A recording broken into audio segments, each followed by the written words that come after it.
और अहम खबर मध्य प्रदेश में कोरोना के बढ़ते कहर के बीच मदारिस असातिज़ा की मुश्किलात में भी बेहद इजाफा हो गया है। सूबे के 1642 मदारिस के असातिज़ा को 1-2 महीने से नहीं बल्कि 4 साल से उनकी तनख्वाहें अदा नहीं की गई हैं।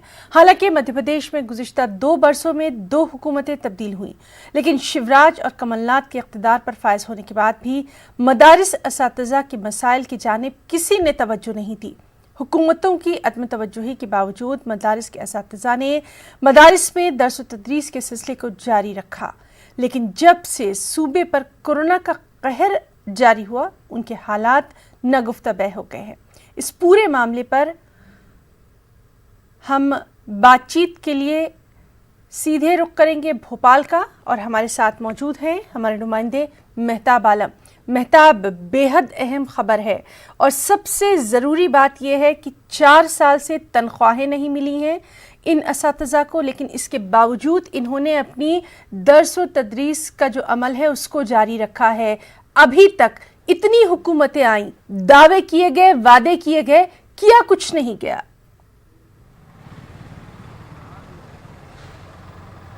है ना, यकीनी तौर पर अगर बात करें तो चाहे मरकज़ी हुकूमत की बात करें या सूबाई हुकूमत की बात करें, वहाँ पर मोदी हुकूमत 2 मरकज़ में आ गई। और मध्य प्रदेश की बात करें जहाँ पर 2018 में कमलनाथ की हुकूमत आई, उसके बाद 15 महीने के बाद जो है फिर शिवराज की हुकूमत दोबारा आई। लेकिन मदारिस के असातिज़ा की बात करें तो इनके मसाइल किसी भी तरह से जो है हल होने के नाम नहीं। आप हमारे पीछे मदरसा बोर्ड की बिल्डिंग को देख सकते हैं कि जहाँ पर पिछले 2 सालों से न कोई चेयरमैन है न कोई कमेटी है। अब सवाल ये उठता है कि ऐसे में मदारिस के असातिज़ा कहाँ जाए, किससे शिकायत करें। यहाँ पर इसके मदारिस के कुछ जिम्मेदार हमारे साथ मौजूद है, आइए उनसे जानते हैं। आपका नाम?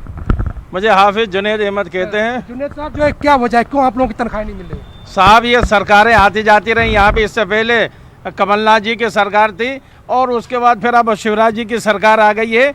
हम लोगों को पूरे मध्य प्रदेश के जो मदारिस हैं तकरीबन 1642 मदारिस जिसको अनुदान सरकार देती थी, और यानी 4 साल से हम लोग ऐसे पढ़ा रहे हैं। अल्लाह का शुक्र एहसान है, पढ़ा बच्चों को तालीम दे रहे हैं, लेकिन किसी को आज तक किसी सरकार ने सुनवाई नहीं करी। और अभी तक तनख्वाह नाम पे या नजराना के नाम पे या अनुदान के नाम पे कोई चीज़ इन्होंने नहीं दिया है। हम आपके मीडिया के माध्यम से गुजारिश करेंगे सरकार से कि भाई हम लोगों ने जो मेहनत कर रहे हैं अभी तक, यानी अभी भी देखिए लॉकडाउन में भी हम लोग ऑनलाइन बच्चों के क्लास ले रहे हैं, बच्चों को पढ़ा रहे हैं, हिंदी, इंग्लिश और क्या कहते हैं भैया गणित, ये सारे सब्जेक्ट पढ़ा रहे हैं हम लोग। सारे सब्जेक्ट आप लोग पढ़ा रहे हैं। यहाँ पर आपसे भी सुहेब साहब जानना चाहेंगे, आखिर क्या वजह है कि तमाम चीज़, जब सरकारें जो किसानों को मदद दे रही हैं, दूसरों लोगों के अकाउंट में पैसे डाले जा रहे हैं, तो मदारिस असातिज़ा के बारे में क्यों नहीं गौर किया जा रहा है?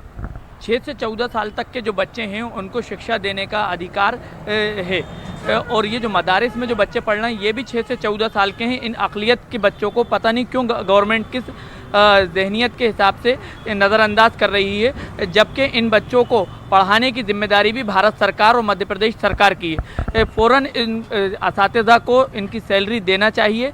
जब तक असातिज़ा को सैलरी नहीं दी जाएगी तो शिक्षा का जो गुणवत्तीकरण है, मॉडर्न एजुकेशन है, उनको देने वाले टीचर से जब तक उन्हें सैलरी नहीं मिलेगी तो अच्छी तालीम देना बहुत मुश्किल है। यहाँ पे एक चीज़ भी जाना है, क्योंकि मरकज़ और सूबाई हुकूमतों का इसमें कंट्रीब्यूशन कितने % रहता है और कितने सालों से चीज़ें रुकी हुई हैं?